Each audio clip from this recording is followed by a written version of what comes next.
My kid said something to me just now. I can't remember what it was, but I had one of those dad moments where it's like, there's a song for that. I have one job here, and it's to think of song lyrics that go with what you're trying to tell me that's important, and then I sing it and I ruin it. And the lyrics were from the Little Mermaid, the original one with the great big sea witch when she's singing about stuff. And I don't even remember what prompted it. It doesn't matter. The point is, apparently I remember every single word of that song and the rhythms and the little affectations. So I had a lovely time. My son was mortified. But in that song, what you get is the monkey's paw.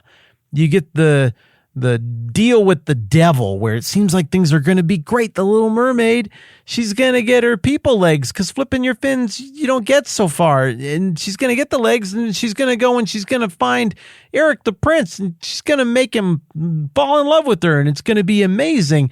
And it just feels like, wow, that's weird, because this giant tentacled weird sea witch lady who squishes living organisms into lipstick and has two hideous eels named after things that are left in the water after shipwrecks. It just seems like she'd be a bad person, but this deal is great. The Little Mermaid gets to be a person and pursue love. Everything is wonderful. But then you listen a little bit more to the song and you realize it was too good to be true. It's a monkey's paw.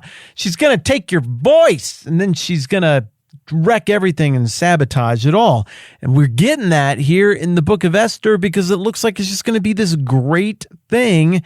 But then you realize that there's another side to this coin, and it's a really ugly other side to this coin, because Esther is getting pampered and she's getting taken care of. She's the belle of the ball. She's the sweetheart of the whole contest.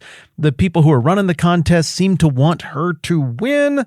They even went so far as to go and get 7 people who work around the king's bedroom and private daily life, who would see and hear everything to give Esther the inside track on all of it. And as if that wasn't enough, here in verse 12, we learn that it's even more elaborate and beautiful and opulent and pampering than we had thought at first. It goes like this. Before a girl's turn came to go into King Xerxes, she had to complete 12 months of beauty treatments prescribed for the women, 6 months with oil of myrrh and 6 with perfumes and cosmetics. And this is how she would go to the king. Anything she wanted was given to her to take with her from the harem to the king's palace. It's so romantic. It's so exciting. It's 12 months of spa treatment. I have no idea how that works now, so I double have no idea how that worked back then. But 6 months for cosmetics and 6 months for perfume? I mean, it sounds like the people who are running this are really wanting the pleasant scents of those perfumes to go deeper than skin deep. Like, we're going to apply this long enough that it soaks all the way in and you just permanently smell like whatever flavor we've decided that you're going to smell like. But I don't know. This is awesome. And she would have smelled so much better than your regular run-of-the-mill lady out just walking around. I mean, 6 months of each of these things. Is it possible that after a woman received this kind of treatment, you would always be able to tell that she, at least at one point, had been noble and elite? I mean, if somebody who'd received this treatment went out and about in town, you would be able to tell the difference between them and a commoner just by the way they smelled. And as if all of that isn't good enough, then on top of that, you get anything you want to take with you to the king. I don't think that means like gold or silver, stuff like that. I think the king kind of owned all of that for himself, probably had all that he needed. I think the idea is you could take one thing with you that is emblematic of your service to the king, or something that the king would be charmed by or enjoy. Read into that however you want. And so all of that just sounds absolutely magical, including getting to pick your one gift. I mean, it's like something out of The Bachelor or something like, and my gift that I chose for Blake is this. But then you get the monkey's paw, verse 14. In the evening, she would go there, and in the morning return to another part of the harem to the care of Shushgaz, the king's eunuch who was in charge of the concubines. So on the night then, when it's time to actually go and spend a night in the bedroom of the king, because this pageant, by the way, it wasn't going to happen at like noon on a Tuesday. This was an evening pageant, and it was apparently largely unsupervised. So you go and you take your one thing that you get to take with to the king's palace, and you get that one night. And then after that, in the morning, you return to another part of the harem to the care of Shashgaz, the king's eunuch, who's in charge of the concubines. Now, that's a different word. Concubine, there's your monkey's paw. You don't want to end up on the concubine list, because that means that you are used up by the king, and you don't get to go and marry anybody else. You don't get to go do anything. You don't get to go out and about in town or in the community. You are just forever marked by and for the king, because the king doesn't share.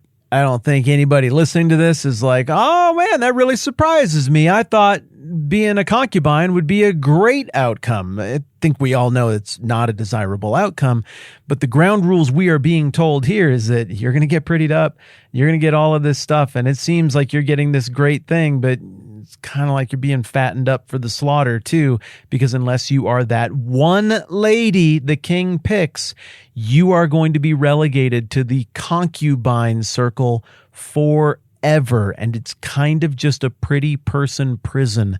I'm guessing it was a horrible, miserable place. And one of the details of it is you have no shot, unless your name gets specifically called, of having any taste of the most valuable thing in the kingdom, which is proximity to and access to the king. So close and yet so far, and forever you just sit there, I guess, kicking yourself, wondering what you could have done different, what you could have done better, what you should have said. Did he not like this? Did he not like that? Did I joke too much? Did I ask too many questions? Did I laugh too hard? Did I seem too eager for the rest of your life? If you were a woman who did not get chosen, and the majority would not, you would sit in that circle of concubines, basically a prison, wondering what you got wrong that one time when you were like 18.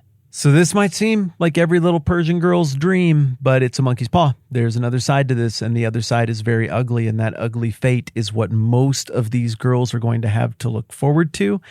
Unless, of course, I mean, there could be an exception. If the king asked for you by name, you would get taken back out of the minor league pool of the concubines, and you would get to go back and be with the king for another night or until he was sick of you.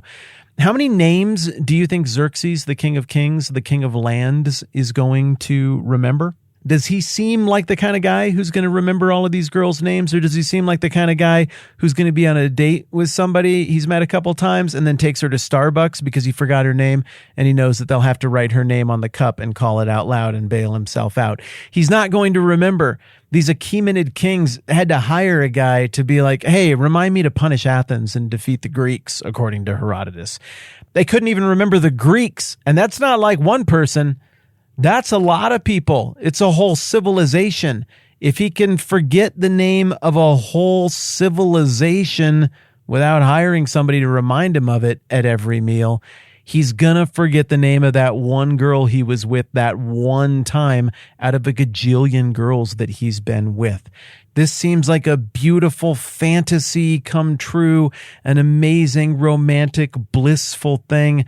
But I got to imagine that hundreds, maybe thousands of young girls' dreams were absolutely dashed against the rocks, and they were relegated to a horrible, lonely, loveless fate as a result of the indifference of the king and the cruelty of this system. So now that we know this, we are entering into a different stage of the game. It's not just what can Esther get, how high can she climb?